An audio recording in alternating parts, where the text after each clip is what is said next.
In this video I'm going to do the basic experiments with capacitors. I have two capacitors of 10,000 picofarad. They are the same. So I'm going to charge up this one to 15 volt. I'm going to put on the light so the camera gives you more. Now I'm going to use a direct connection.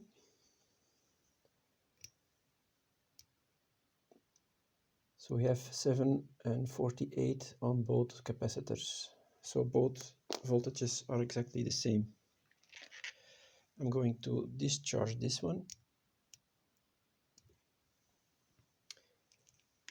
Now I'm going to use a 100 ohm resistor. Going to charge up this one. Going to discharge this one again because it's a little bit charging up. Okay. So now I'm going to connect the resistor.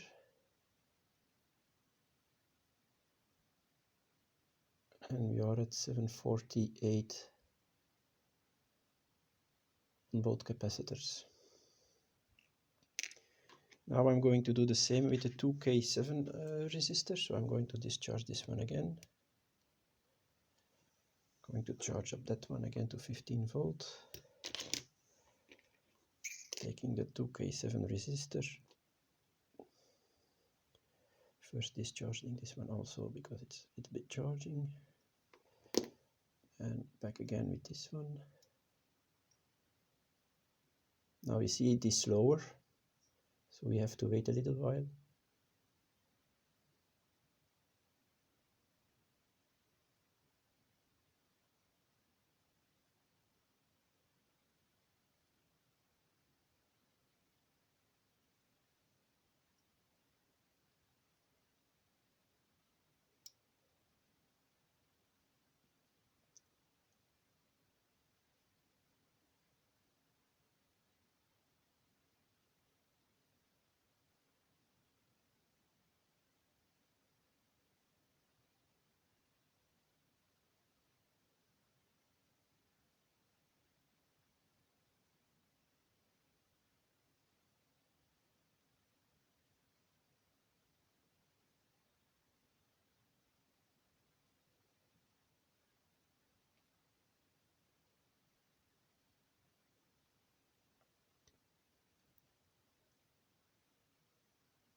So we see we now have 7.44 on the capacitor that is being charged.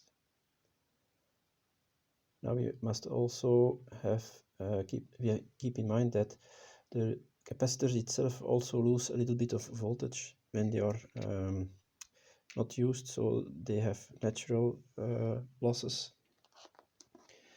So now I'm going to try and connect the coil, and I put a magnet on top of it.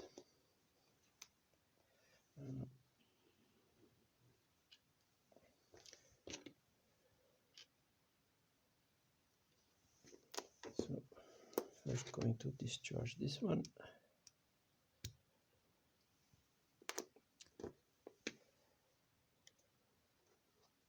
I'm going to charge that one to 15 volt again.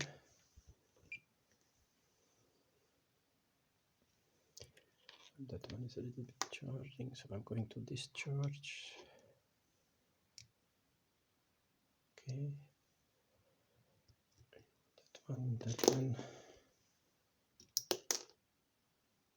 And we have 70.5 on each capacitor. And we saw that the magnet jumped away. Now I'm going to do that with bigger coil, so I have more turns, but also more resistance, so less current.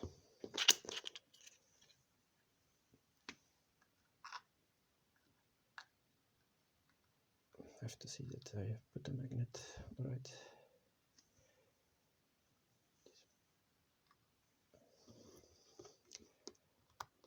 So now I'm going to do the same. First going to discharge this one.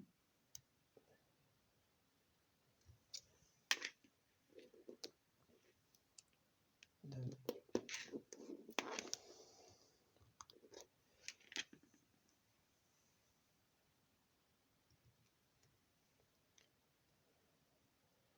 discharging this one so we don't have voltage over there. So we are at 15. I'm going to do that. And we are at 751, and we have to wait a little while because of the resistance. And now we are at 7.48 on both capacitors. So you saw in this case that the magnet didn't jump that far away, like from this coil. But we must keep in mind that although we have more windings on this one, it also has much more resistance and therefore less current flow. So it also took a longer time for the capacitor charge to go from that one to that one, or divide by them two. But as you can see, we always end up with the two same voltages on the capacitors. So nothing is lost, but I did some extra work by let the magnet jump. So that is what the result is of these experiments, like Z showed in the forum.